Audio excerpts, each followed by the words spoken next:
You know, John, I try not to ask too much of our audience, but There's always a but. yeah, remember people tell you that if somebody says to you, you look great, but don't believe anything before but. There you go. But you can believe this, my friends, if you listen and you come back time and again because you love the topics, the approach, looking forward at social and political issues. Could you do us a solid? What do you think this is, John, that I'm asking? I think you're asking for them to, wherever they listen, to give us a good review. Ah, yes, John. 5 stars. Which is would do it. important. Which is important. Yeah, that's all we're looking for, is the highest review you can possibly give for a podcast that you come back to time and again. Is that too much to ask, John? No, I think that's a nice thing to do. So whether it's Apple or Google or Spotify or TuneIn Radio, wherever it is that you're listening, please, if you could, give us a great review, because that will help us and it will position us in the constellation of so many podcasts in such a way that you and others can find us more easily. Yeah, we'll be right up front where you can find us. You don't have to go hunting. Absolutely. Searching. And don't forget to check out the MHNR network. And we're right there because we've joined this new network and we're thrilled to be a part of it. Again, MHNRnetwork.com. And if you click on where it says shows, I think we're the second or third one down, America Trends. Absolutely. Thanks so much. And remember, 5 stars.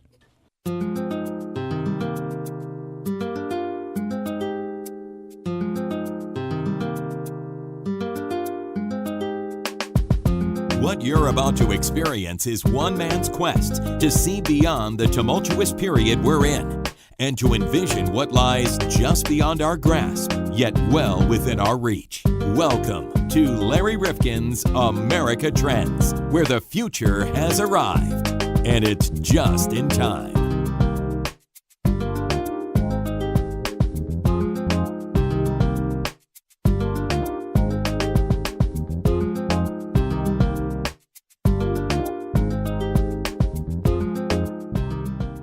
Welcome back to America Trends. I'm Larry Rifkin along with John Kropsick, and we like to look at trends. We like to see what's going on in America. And John, I got to ask you, do you ever feel tempted when you see the Golden Arches or you see Burger King? Do you ever seem to be tempted to just kind of, wow, I got to get in there. I haven't been in there in a while. You know, I think I used to. When I was doing a service job and I saw one, I would do that, but not anymore. Now that I've learned, I kind of stay away from that because it's bad for me. Well, we know it's bad for us, but these people who develop these foods are so crafty, and they make these things that are so delectable and right. so highly caloric and sugar intensive in many cases. Well, sometimes I'm going to admit, I came back from New York City the other day, and I barely ate lunch, even though it wasn't a bad lunch, but you had to stand up and talk to other people, and it was very uncomfortable, difficult to eat. Right. So by the time I got back into Connecticut, where we live, I was starving. And I went by the Golden Arches. Yeah, get something on the fly. Yeah. And I haven't had a Big Mac in a long time. And it was interesting. I said, I'll have a Big Mac and water. That's all. Okay. No, sugary drink. Right. And the woman said, "Oh, okay. Would you like 2 for $5?"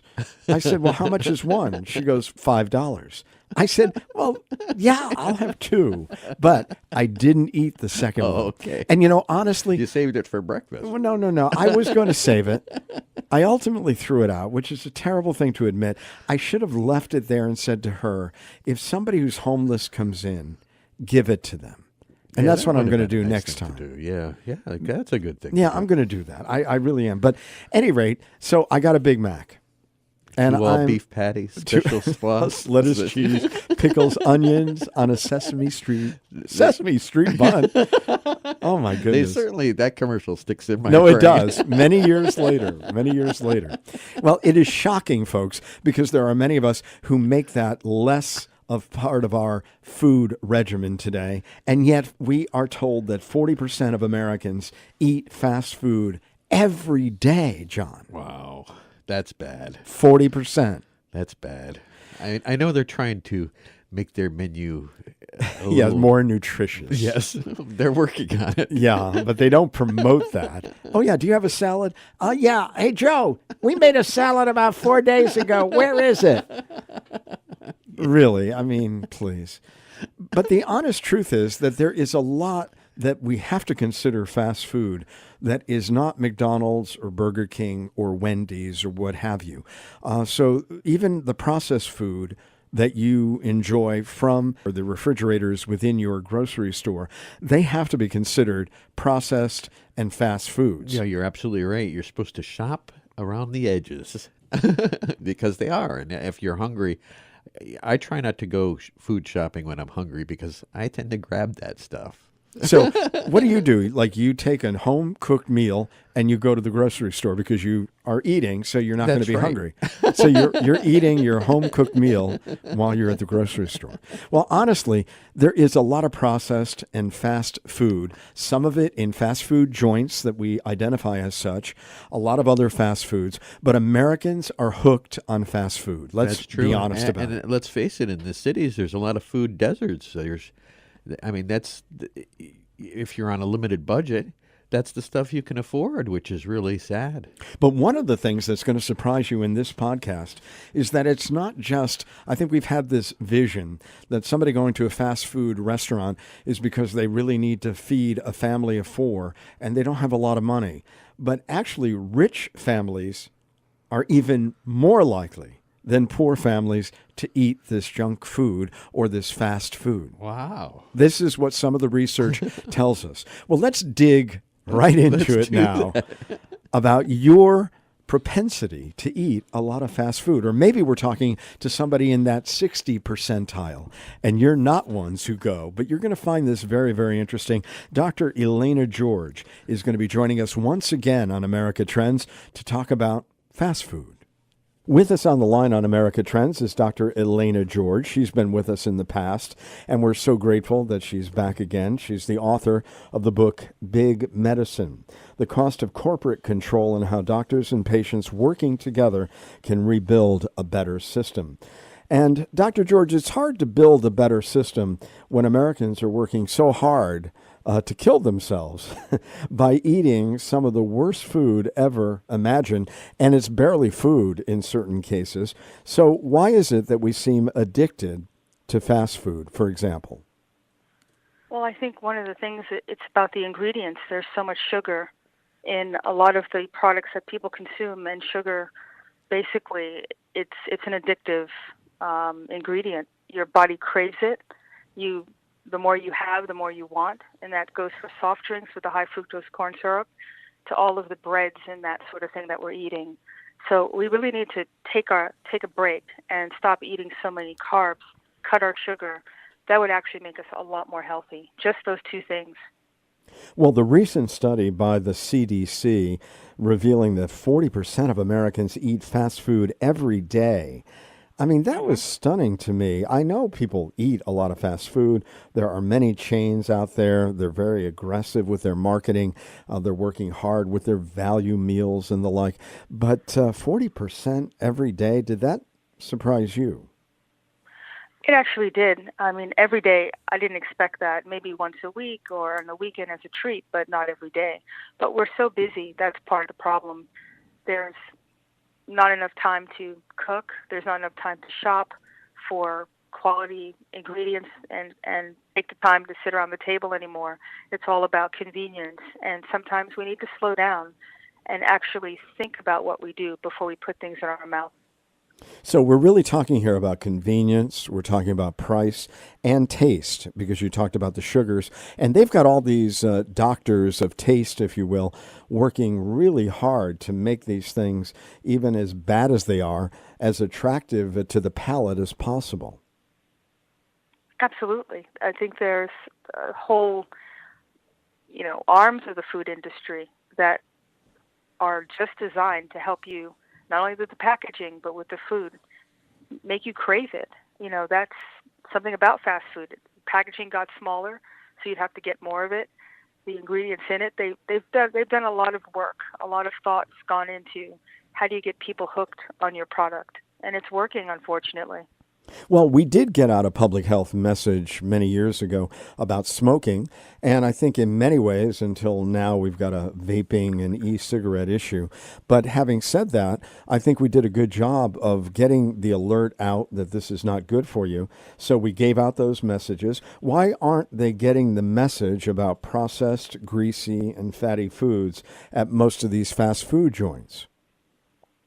I think they're trying to. The government has mandated, especially in some cities, that people put out, or the companies put out the ingredient list, how many calories, the fat content, etc. I'm not sure people are necessarily looking at it.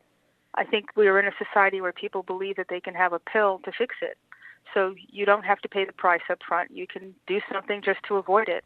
And it's, again, about convenience. Pay it later. Take a pill. You can do what you like and not pay the consequences. But unfortunately, that's not really the case either from a healthcare perspective. I will tell you that when I do go into any of these places, and we all, sometimes it's the only option available to you, I do look at the calorie counts, and they do have an impact on me. I mean, if I see that something is 300 calories versus 800, I really stop, and I usually go for that 300 calorie option. I think you may be a little bit on the minority in terms of people who do that. I think people are there, and they're just getting probably the cost more than the actual calorie count is really what comes into people's minds. And again, it's a reward center, that's being stimulated. You're bombarded with these commercials.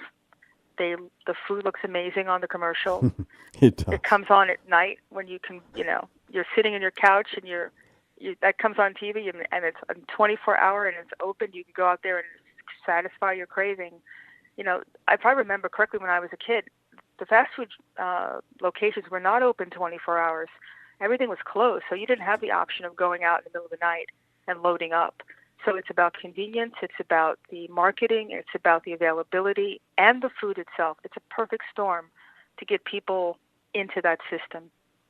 Interestingly, you said that when the CDC told us 40% of Americans are eating fast food every day, and that was a stunning admission or a discovery, then rich families are more likely to eat junk than poorer families. Now, that belies a certain stereotype that I think people have had, that people who don't have a lot of means are going to these places. It's about the cost. I mean, if you can feed a family of four with a extra, like a chicken meal, for example, where you get a whole tub and the sides for less than $20, it becomes a cost thing. So it's cheaper, unfortunately, to eat badly than it is to eat healthy. And that's a really tragedy.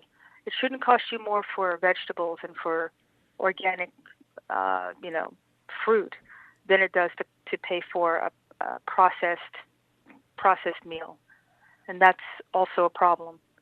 Well, I do want to talk about that because I'm not even certain quite what the CDC was referencing as a fast food meal. In other words, does it have to be a drive-through? Does it have to be a McDonald's, a Burger King, a Wendy's, whatever it may be? Because when you think about it, lots of people are eating processed foods at home. Mm-hmm. Lots of people are going to the grocery store and ostensibly there to get decent food, but they're coming back with a lot of things that are called food products. That's very true. I think it's probably all of the above. If you're not preparing it yourself from scratch, in my opinion, that would be considered to be a fast food. It's prepared for you. It's chemicals that are preserving it. I consider that personally to not be considered to be, I consider that to be fast food. You can either go to a restaurant to buy it or you can put it in your microwave, but it still has the same effect and the same ingredients. And again, it's cheaper and more convenient, and that's what the society is really built on. How fast can you get it? And is it convenient? You can do it anytime you want to, and it's trendy. It has been. It's cool, actually. It's not, we're getting new companies online now that are sending you meals that you can prepare at home. Yeah, what about the Blue and Aprons or Martha Stewart and others? What are those like? Well, I think people need to look again at the ingredients. I actually went to or used one of those lines, and it was a vegan preparation, and there was a ton of sodium in it, so I stopped. So you really have to do your own due diligence, even though you're cooking yourself. They are providing the ingredients, and so you really still need to look at what's in it. It's really, you have to become a consumer, a knowledgeable consumer. And the more carbohydrates, the more sugar, the more ingredients you can't pronounce, those are the things you're trying to limit in your diet. I see where adults between ages of 20 and 39 are the most likely to consume fast food, with about 45% eating it daily, so they're even higher than the average. And we see where older Americans are really only going in at a clip of about 24%. Explain what that means. I mean, is it the lifestyle, again, where perhaps some older folks have more time to cook or more wisdom about good food as opposed to the younger generation? I think it is generational. The seniors didn't grow up with the same mindset of a fast food meal as a breakfast, lunch, and dinner. It really was a treat. I remember, not that I'm a senior, thank goodness, not yet, but if we had anything that we didn't prepare, it was maybe on a Friday night or a Saturday as a treat. It wasn't every night. And I think that generationally, the mindset is different compared to the generation now, where everything is automated and it's about how easy you can make it, as opposed to, and you can even talk about the community of it. Sitting around preparing meals and sitting down at the table is almost a thing of the past. People are watching TV, they're on their cell phone, it's convenience. It's not the same mindset. And the fast food industry lends itself to that type of speed that we're living in, that speed type of culture. So I think it's societal changes, and the food industry, they're working club in hand at this point. Well, we've talked about big pharma when you and I have talked in the past. We've talked about the health insurance industry, but the food industry, they're extremely powerful when you think about the names like General Mills or Kellogg's and all of these others that have been built up over the years. Is there an iron triangle to have us all addicted to something by way of big pharma, health insurance, and food industry? Well, I don't know if it's a planned thing, but it's certainly working that way. The foods, I remember when we started to see the loss of cane sugar in soft drinks and the onset of high fructose corn syrup. We have to think about how the government plays a role in that. There's subsidies, in these industries that make it cheaper for them to make the high fructose corn syrup. Next thing you know, everything had it in it. And the government plays a role in this. It's all about the money. Follow the money. If it's going to be cheap to produce and you can make a profit on it, then that's how it rolls. That's basically what I've seen.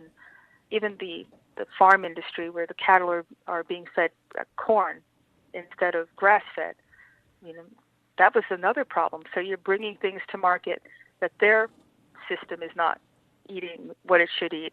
And we are what we eat. So if they're fat and if they're given hormones to get to the market faster and make them bigger, we're consuming that, and it's changing our endocrine system. So from the human standpoint, loading us with sugar and carbohydrates, we've stopped exercising, unfortunately. We're eating and drinking things that are chemically, just loaded. The system is going to give, and I think that's a big connection with the cancer rate, is what we're putting in our bodies. And we can actually choose not to do that. But you actually have to be, again, a savvy consumer, and you have to make a choice to limit these things in your diet. Doesn't mean you could never have them, but you certainly shouldn't be having them 24/7. And Dr. Elaina George, who is our guest on America Trends, many would look back at the industry that you're a part of, the physicians group, and say, you don't give us a lot of advice, and many physicians wouldn't follow it anyway. Well, I can't argue with that. I think our medical education system doesn't really key in on prevention and wellness. And we were fortunate in my medical school, we did a month of nutrition, which is actually pretty long in the scheme of things. But that doesn't mean that patients can't, the internet and the amount of information out there now, maybe we should start educating your doctor. If you are in a health-minded or wellness consciousness, there's no reason not to turn on your doctor to that. And if they poo-poo it, maybe you should find another physician, because there are physicians out here who want to actually integrate wellness with their treatment. And we don't believe in take a drug for everything. We believe in fixing the problem and not just treating the symptom. So my thing is the patient has the power. They have the power to make conscious choices. One of them is to decide who they want to partner with to take care of them. If they want someone who's going to load them with medication, then they should have that. But if they don't, there's plenty of doctors, and growing, who are willing and able to treat the patient as a whole and not just as a disease. Not to be a scold, but you talked about the marketing that these fast food places do and some of these processed food companies. What about the others that are still restaurants, and you'd like to think that you're going to get a wholesome meal, but we look at things like Red Lobster and IHOP and Olive Garden. Yeah. I mean, so many of them. What category should they be placed in? Yeah, that's a good question. I mean, basically, they're all using the same foods, aren't they? I mean, they're sourcing basically from the same raw industry.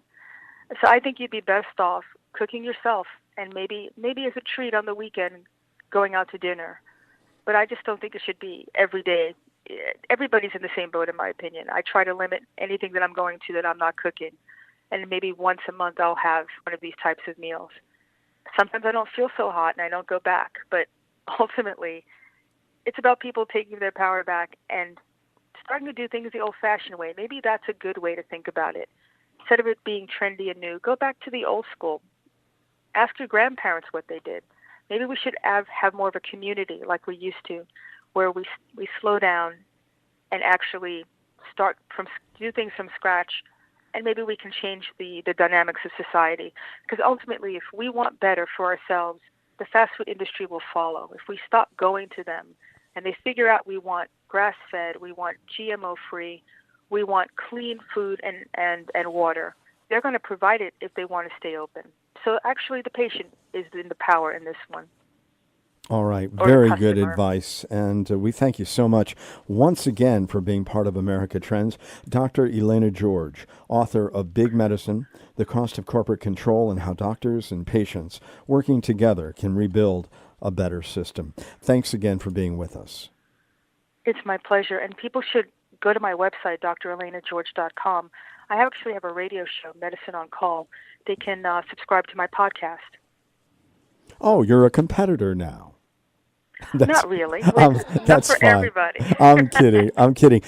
Give us the coordinates on that where we can find it. Sure. It's Dr. Elaina, Elaina, George, like the man's name, .com. That's my website, and you can get my podcast and read my blogs all in one place. Wonderful. Thank you so much for being part of America Trends. It's my pleasure. Happy New Year. You too. Hey, Larry, I got some exciting news. Well, let's hear it, John. We are now part of the MHNR network. Really? Where can you find the MHNR network? We can find us at mhnrnetwork.com. Let's go there right now. All right.